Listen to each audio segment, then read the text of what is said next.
23절로 31절까지의 말씀입니다. 사도행전 9장 23절로 31절까지의 말씀입니다. 신약 203쪽입니다. 함께 합독하시겠습니다. 여러 날이 지남에 유대인들이 사울 죽이기를 공모하더니 그 계교가 사울에게 알려지니라. 그들이 그를 죽이려고 밤낮으로 성문까지 지키거늘 그의 제자들이 밤에 사울을 광주리에 담아 성벽에서 달아 내리니라. 사울이 예루살렘에 가서 제자들을 사귀고자 하나 다 두려워하여 그가 제자됨을 믿지 아니하니 바나바가 데리고 사도들에게 가서 그가 길에서 어떻게 주를 보았는지와 주께서 그에게 말씀하신 일과 다메섹에서 그가 어떻게 예수의 이름으로 담대히 말하였는지를 전하니라. 사울이 제자들과 함께 있어 예루살렘에 출입하며 또 주 예수의 이름으로 담대히 말하고 헬라파 유대인들과 함께 말하며 변론하니 그 사람들이 죽이려고 힘쓰거늘 형제들이 알고 가이사랴로 데리고 내려가서 다소로 보내니라. 그리하여 온 유대와 갈릴리와 사마리아 교회가 평안하여 든든히 서가고 주를 경외함과 성령의 위로로 진행하여 수가 더 많아지니라. 아멘. 복음을 전하는 삶에 나타나는 두 가지 현상이라는 제목으로 말씀을 나누겠습니다. 우리가 삶을 살아가다 보면 예상치 못하는 문제들을 만나곤 합니다. 그 문제들 때문에 계획이 틀어지기도 하지요. 복음을 전하는 일에도 마찬가지입니다. 복음 사역을 방해하는 사탄의 계략으로 인해 어려운 상황을 만나기도 하고 방해자들을 마주하기도 합니다.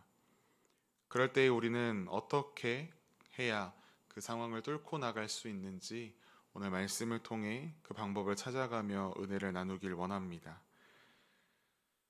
예수님을 믿고 증거하는 자들을 핍박하던 사울, 예수 믿는 자들을 박해하기 위해 다메섹으로 가던 사울에게 예수님께서 나타나셨고 예수님을 만난 이후 사울의 삶은 180도 변화하였습니다.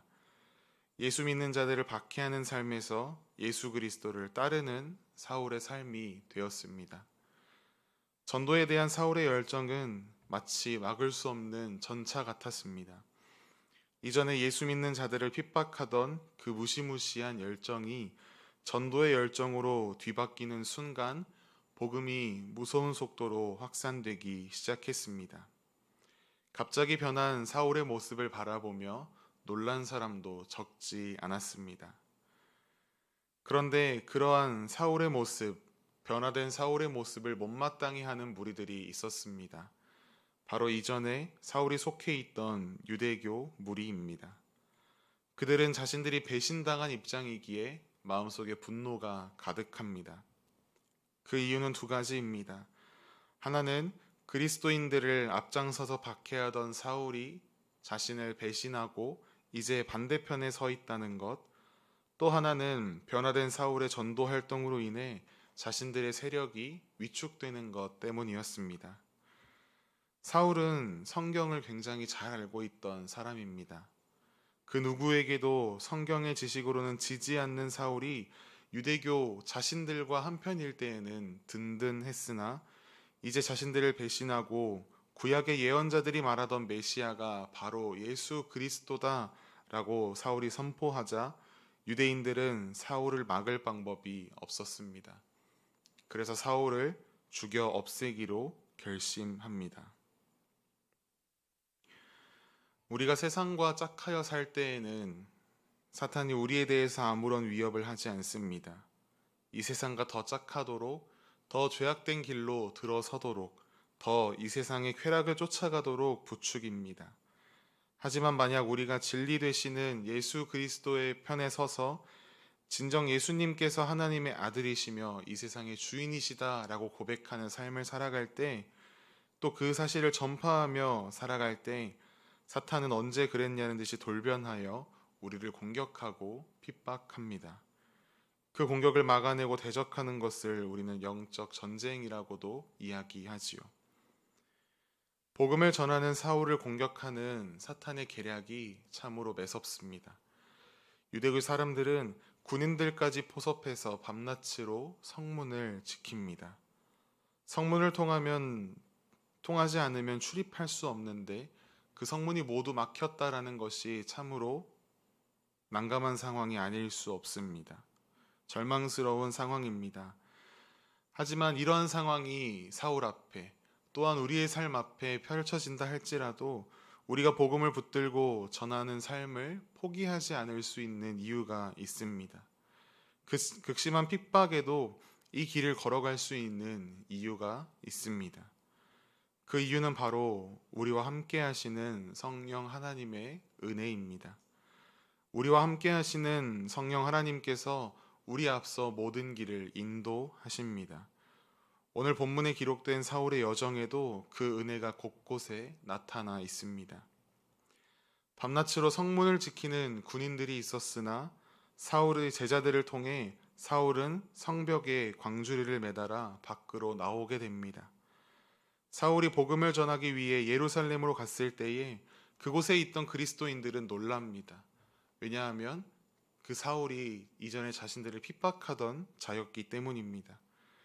그들이 믿어주지 않습니다. 복음 전파에 어려움이 생길 수도 있습니다.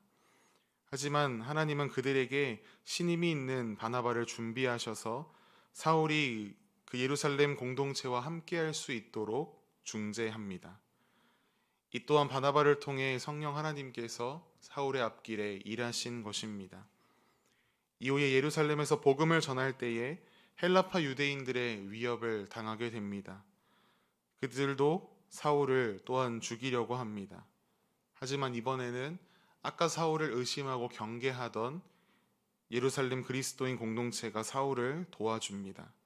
사울이 처한 상황을 가장 정확하게 알고 가장 안전한 길로 사울을 피신시킵니다. 주인공이 어려움을 당하면 그때마다 조력자가 나타나서 기가 막힌 타이밍에 도움을 주는 영화 속 장면처럼 어쩜 이렇게 딱딱 도움의 손길들이 있을 수 있었는가? 그것은 바로 사울과 함께 하시는 성령 하나님의 역사하심 때문이었습니다. 복음을 위해 살아가리라 라고 다짐했던 사울의 앞길을 인도하시는 하나님의 은혜였던 것입니다. 사탄은 감히 당해낼 수 없는 하나님께서 사울의 삶에 함께 하셨습니다. 그로 인해 사울은 그 전도의 발걸음을 더욱 힘차게 걸어갈 수 있었습니다. 우리가 신앙의 여정을 걸어가다가 이렇게 사탄의 공격을 마주합니다.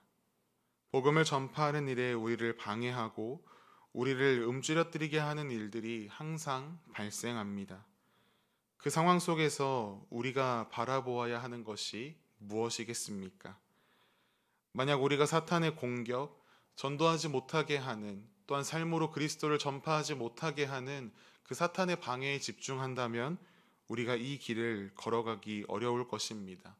한 걸음 한 걸음 떼기가 굉장히 버거울 것입니다. 하지만 우리가 어떠한 상황 속에서도 우리를 도우시는 하나님을 신뢰하며 그 하나님을 바라보고 걸어간다면 사울과 같이 복음 전하는 일, 그리고 복음을 위해 살아가는 삶을 담대히 내디딜 수 있습니다. 오늘 하루 살아갈 때에 우리가 함께 명심하십시다. 복음을 붙드는 삶에는 분명한 사탄의 공격이 있습니다. 하지만 또 한 가지를 명심해야 합니다. 어떠한 사탄의 계략도 무너뜨릴 수 없는 하나님의 도우심의 손길이 우리의 삶에 분명히 함께한다라는 것입니다. 그 사실을 신뢰할 때에 우리는 우리에게 맡기신 이 복음 전도자의 사명을 담대히 감당하며 나아갈 수 있습니다. 오늘도 성도들을 능히 지키시는 하나님의 능력, 그 하나님의 은혜에 힘입어서 세상 속에서 복음 전도자의 사명을 잘 감당하는 우리가 되기를 소망합니다. 그러한 우리의 삶을 통해 주의 몸된 교회가 든든히 서가고 성령 하나님의 위로가 온 세상 가운데 전해지는 놀라운 역사가 일어나기를 간절히 소망합니다. 이 시간 함께 기도하기를 원합니다. 복음을 전하는